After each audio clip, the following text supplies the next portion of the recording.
We need to get out and vote. The Biden-Harris ticket, commits us to the country that I want to be and see for the next generation. You know, I grew up in a place where white and black people didn't really mix around until I got to high school. I remember being in high school. I remember my prom, most important thing to a young 17-year-old woman, right? They had the prom in a segregated country club, and I didn't get to go to prom. So think about that. That's not that long ago. Think about the bias that we have in this country and the president that brought that bias to the forefront and is trying to make it possible for it to continue. We got to stop this. We have got to stop this.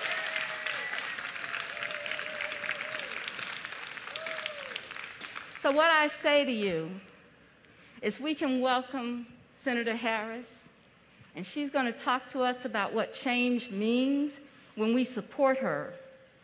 But more importantly, if we don't commit individually, collectively, to get out the vote, up the ticket, down the ballot, all the way through, for people that are going to change this country, bring out the best in us, make it possible for the next generation to have someone in the White House that they can respect and honor, that we don't have to turn off the TV when the president comes on. Joe Biden is that person. He has empathy. He understands the common person. They understand the trials and tribulations, as they say in church, of what we're going through. And we need that. We need that reminder that you can put the past behind you, the future in front of us, and the future is Joe Biden and Kamala Harris. The future is change in this country that allows the next generation to be successful because they have lived through the opportunity to deal with restorative justice that Senator Harris had in California and she can bring to D.C. We can have a future that's different because Senator Harris can be a spokesperson for young black and brown girls everywhere in this world. We can have a future that is inclusive and welcoming and diverse and moves us forward. So welcome to from Charlotte to Senator Harris. More importantly, let's make Charlotte the city that takes her to the White House. Thank you all very much.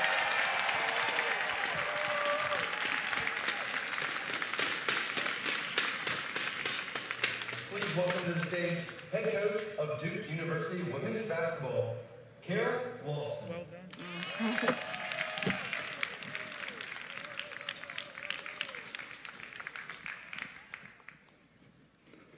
Hey everybody, how you doing? Good. I love being in North Carolina. I'm new to North Carolina, but I love being in North Carolina because it's a basketball state. It's a hoop state.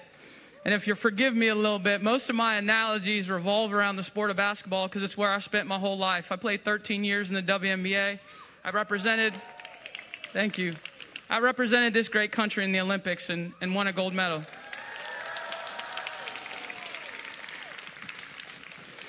And I get asked all the time what I miss the most about playing. I get asked that all the time. Coach, now I'm a coach. Coach, what do you miss the most about playing? And it's an easy decision, or it's an easy answer, I should say. I miss the competition. You miss the competition. But not just the blanket statement of competition. What I really miss is the biggest moments of competition, like the biggest games. The highest stakes, how you feel in the locker room before the big games, how you feel on the court before those pressure moments. I miss those a lot. And the reason I miss them is because they are revealing. They're revealing. You can't hide from them, and you can't hide what comes out of you in those moments. You can't do it. And when I look at what helps people succeed in those moments, the base layer of that is confidence, right? You got to be confident in those moments. You got to have that. That's not the only thing, but you do have to have that. The other thing you have to have is courage. You got to have courage. You got to understand that when the stakes are high, you're going to have to do something courageous. You're going to have to make a play. You're going to have to be unafraid of the fact that losing is a possible outcome, right? Everyone has courage when winning is the outcome that they know is going to happen. But it takes courage to be able to get into a fight when you know that losing is possible. Losing's possible. So you got to have courage. You got to have focus in those pressurized moments, a mind that's absent of distraction, right? You got to be able to focus in those pressurized moments, and you got to be able to execute. And the last thing you got to have is respect. Respect's really important as an athlete, because the level of respect that you have for an opponent, for a teammate, for a person, is always equal to the level of preparation that you put in. Think about that. Right? If you have a low level of respect for somebody, then the amount of preparation that you put in to beat that person is going to be low. You got a high level of respect for somebody, you're going to have a higher level of preparation to put in to try and beat them. So respect's really important. It's really important. So I've heard this a lot during the election, during the campaign, about the stakes. Everyone's talk about it, right? Everyone talks about the stakes. They're high. And it brings me back to what succeeds on the court in those situations. Confidence, courage, focus, respect. Confidence, courage, focus, and respect. The preparation you put in leads to that respect. You can't come up in a big game and in high stakes and just wing it. It's not how it works. You can't wing it, right? You have to be able to have a high level of preparation. So when I look at Joe Biden and Kamala Harris, those four things ooze out of them, man. They ooze out of them. Confidence, right? Really confident. Confident in who they are, confident in what they can achieve. Courage. Think it's easy to be in this type of campaign? You think it's easy to battle the type of opponent they're battling? It's not easy. It takes courage to do that. It takes a great focus. Focus on who you're helping. Focus on why you're doing it. And focusing on when you get there, everything that it's going to take to get done. And then respect. Respect. It's not just your team, it's your opponent, and it's also yourself. And that to me is a defining characteristic as to why Joe Biden and Kamala Harris are the best people to take that next step. Because when you look at respect, it's about respecting yourself first, right? My parents taught me this. I hope your parents taught you this. Respect yourself first. You respect yourself enough that you're going to do things the right way. You respect your team enough. We're the team in this analogy. We're the team. You respect the team enough that you're going to do things the right way, and you're going to do what's in the best interest of the team. Because here's the thing about leadership. You never lead in isolation. There's not a leader out there that does it by themselves. They need the team. They need the team. We're the team. We're the team. So they respect us enough. We're the team. The star players can't do it by themselves. The group has to be able to pull them through. So that's the challenge for all of us. It's my challenge. It's your challenge. It's everybody's challenge outside of the leaders, which are Joe Biden and Kamala Harris. Our challenge is to be a part of their team to help them get where they need to go. They have everything inside them already. They have it. They have the confidence. They have the courage. They have the focus. They have the respect. Now it's about the team helping them get through in that situation. Thanks so much for having me here tonight.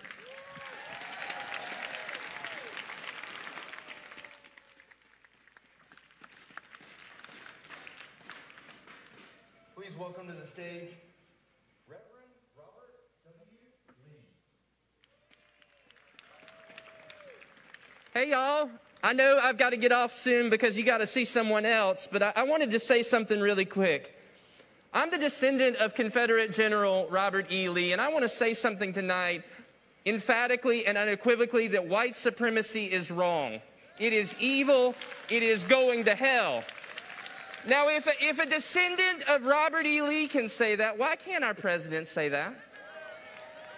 If I can say that, and my name's Robert Lee, why can't our president, who is just a few miles from here, offer the same rebuttal to the evil that we face in this country? Now, you may say that's not my battle. That's not my problem. It's all of our problem. We are facing one of the most consequential elections of our lifetime. And look, I'm a pastor too. I'm not just a descendant of Confederate General Lee. I have to do something during the day. And one of the things I do is we talk about this. If you love someone, tell them about it. I'm going to change that a little bit. I want to say something today. If you love someone, tell them to vote. If you love someone who is marginalized, get them to the polls. If you love someone who feels left out by this current president, tell them to vote for Joe Biden and Kamala Harris. Because now is our time to shine, y'all. We got 13 days to the election. You can go vote right now. And if you're going to love someone, if you're going to show this love that is so beautiful and so good, vote. Vote like our lives depend on it. Vote like your friends' lives depend on it, because they do. So, friends, it's my duty to endorse as a descendant of Confederate General Lee, Kamala Harris, but it's also my privilege to introduce the next Vice President of the United States of America, Senator Kamala Harris.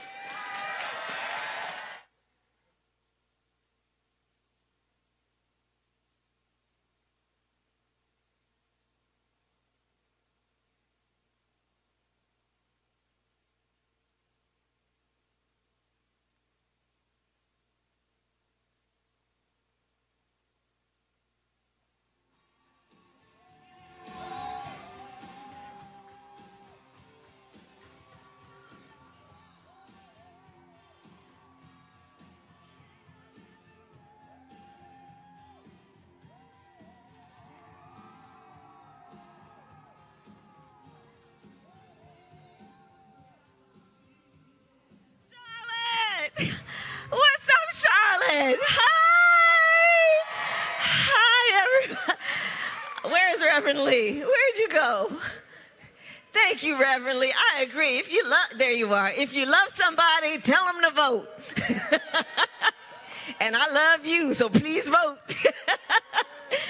Oh, it's so good to be here, Mayor. Thank you, Mayor Lyles. Thank you. It was so good to see your granddaughter, too. Thank you. There she is right there. It's all about our babies. And Alma Adams, my goodness.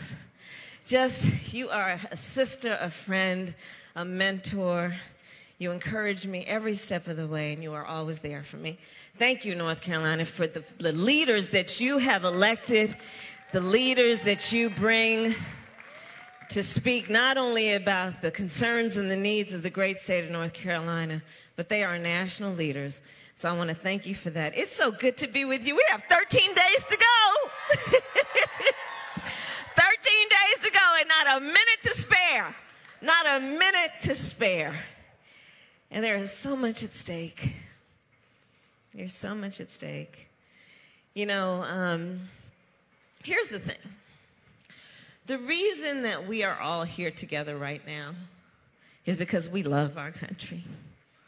We love our country, imperfect though it may be, flawed though it may be. We love our country, and we know that this country we love and its democracy that we hold so dear, yes, it has taken a little bit of a beating with you know who, but what we know is our democracy and the strength of it will always be a function of our preparedness and willingness to fight for it. That's what makes our democracy strong. It's not a building. It's not someone. It is us, the people. We, the people. When we stand up, when we come out and say we are going to fight because we love our country and we will fight for the soul of our country like Joe Biden says, then we know we are strong and we know we will win.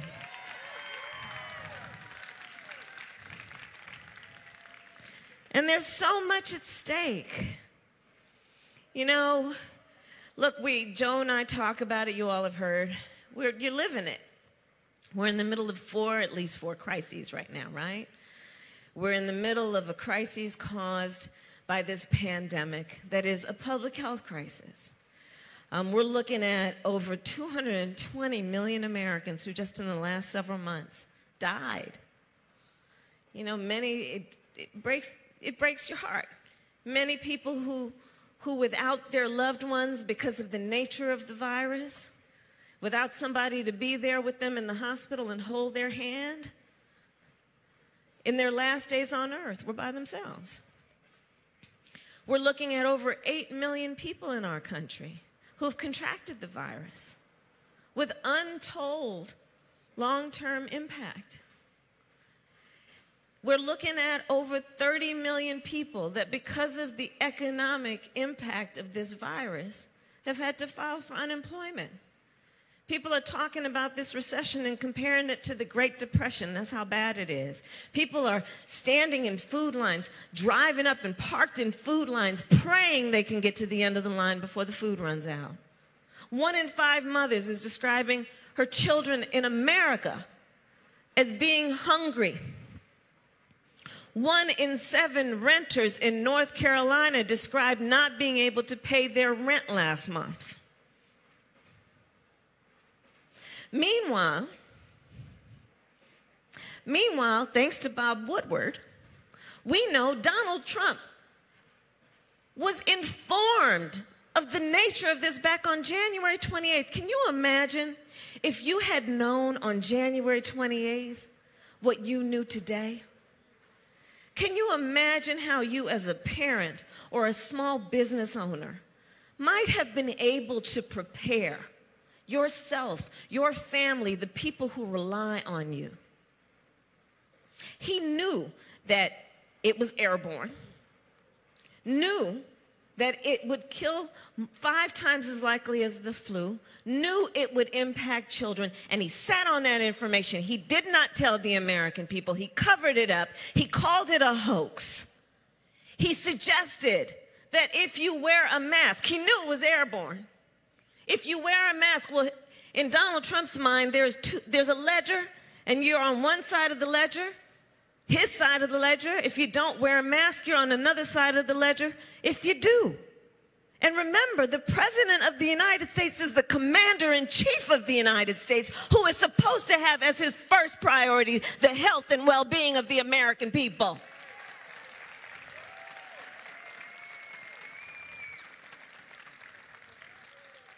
And that's why he's got to go.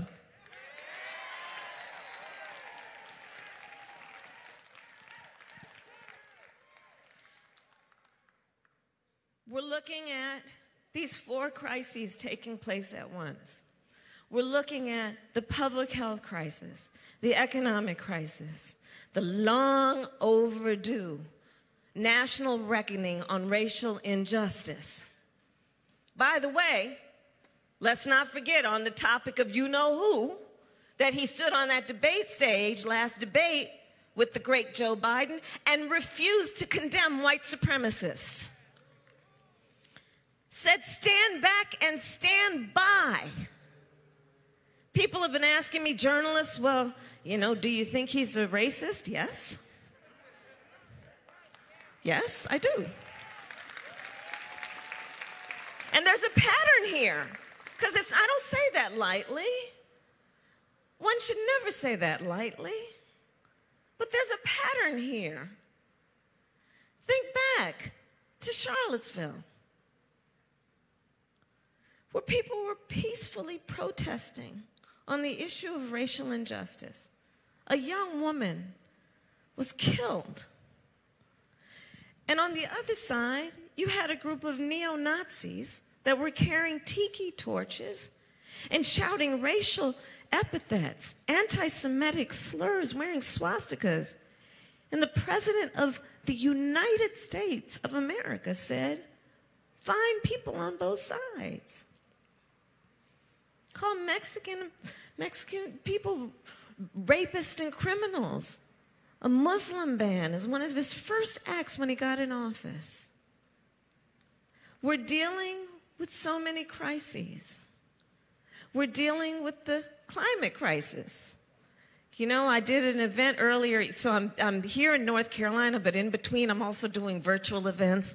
So just a minute ago, yes, I'm here, but in a minute ago I was in the state of Washington and Oregon, California, doing an event with folks, letting them know, by the way, that I was here with you. The climate crisis, where up and down the west coast of the United States, neighborhoods are on fire with these wildfires. You look at the coastal states, battered by the storms. Look in the Midwest, farmers have lost entire seasons of crops because of the floods. And when Donald Trump was asked, so, you know, about the wildfires, you know, scientists are saying this and that about the connection with the climate crisis and these fires. You know what the President of the United States said? Science doesn't know. Brother, what was he talking about? Science doesn't know. The President of the United States on an issue that represents an existential threat to who we are as a species. We are in the midst of so much that demands true and real leadership. And that's why we're about to elect Joe Biden President of the United States.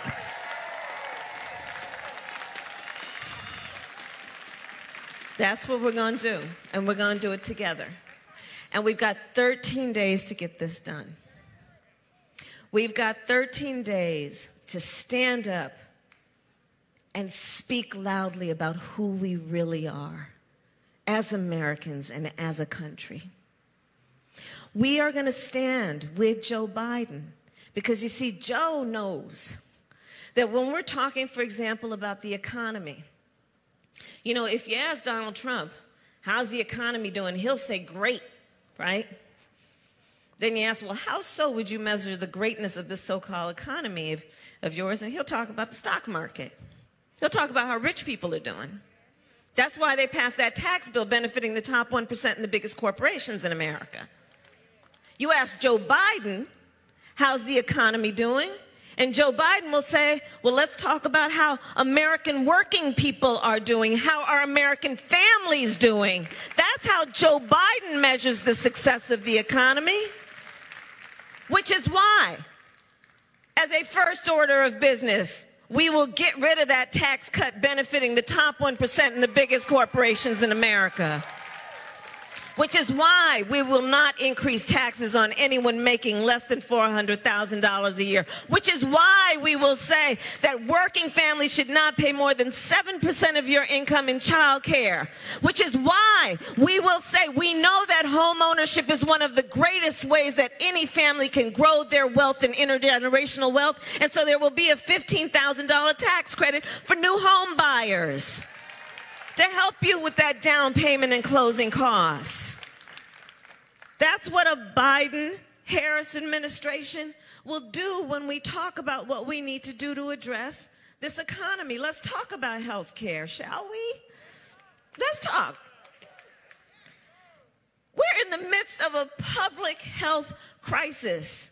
An old boy is in court with his boy Bill Barr, trying to sue to get rid of the Affordable Care Act. Because you see, from the time he was running, and even before when he denied the legitimacy of America's first black president, he has been weirdly obsessed with trying to get rid of whatever Barack Obama and Joe Biden created. It's a weird obsession. We don't need presidents with weird obsessions. And so he's in court right now, trying to get rid of the Affordable Care Act that President Obama and Vice President Biden pushed through that brought health care to over 20 million people that didn't have it. The Affordable Care Act that said it's not right to deny people with pre-existing conditions like diabetes, like high blood pressure, like breast cancer. It's not right to deny them coverage because they have a pre-existing condition. So the Affordable Care Act said insurance companies can't do that any longer. And the people wanted it.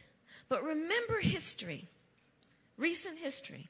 So Trump came in office, and they tried to get rid of it. And they tried to get rid of it through Congress. And I was a member of the Senate. I had joined the Senate around that time, and I will never forget that early morning hour on the Senate well. It must have been like 1 or 2 o'clock in the morning. And they tried to get rid of it in Congress. They said repeal and replace. There was no replacement plan. But the American people have been coming, walking the halls of Congress from everywhere, from North Carolina, from everywhere, saying, don't mess with our health care. And then at around 2 o'clock in the morning, the late, great John McCain said, no, you don't. No, you don't. So they tried to do it in Congress. They failed because the people spoke. Now they're trying to do it in the courts. On the other hand, you have Joe Biden, who is saying, let's build on the success of the Affordable Care Act. We're going to expand health coverage. We're going to bring down Medicare eligibility to age 60. We're going to bring down the cost of prescription drugs. We're going to lower premiums. We're going to expand health coverage, understanding that when we're talking about health care, we got to stop only thinking about the body as though it starts from the neck down, when we also need to deal with health care from the neck up. Mental health care, and invest in that. So there's so many clear choices on some of the biggest issues we are facing. And that brings me then to what we've got in front of us for these next 13 days. We have got to make sure, like Reverend Lee said, everybody has to vote. If you love somebody, make sure they vote. Make sure they vote early. Because let's not forget, and I talk about North Carolina all the time, how this and so many other states tried to get in the way of people's vote. Let us not forget how legislatures across this country, since they, through the Supreme Court, gutted the Voting Rights Act in 2013, set in place laws that, like the Court of Appeal here in North Carolina said, was written with surgical precision to try and get in the way of black folks voting, right? Let's not forget what's going on around our country. Let's not forget that the President of the United States at that last debate stood on a stage in front of 70 million Americans and openly encouraged the suppression of the vote. Let's not forget that.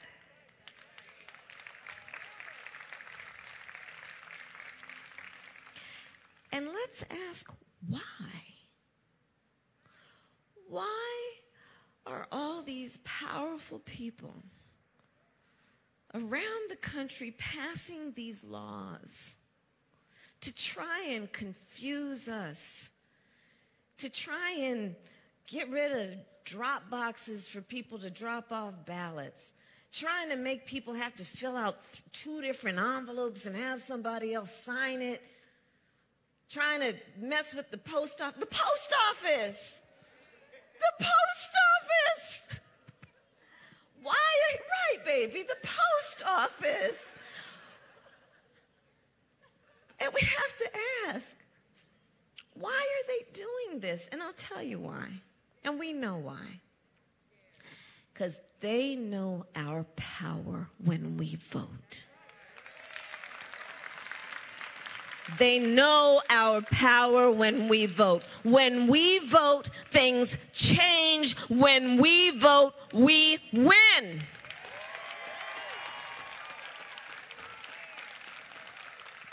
So let us not let anybody ever take our power from us. We know our power. And so my final point is this. This moment will pass. It will pass. And years from now, our children, our grandchildren, and others, they will look at us, each one of us. They're going to look in our eyes, each one of us. And they will ask us, where were you at that moment?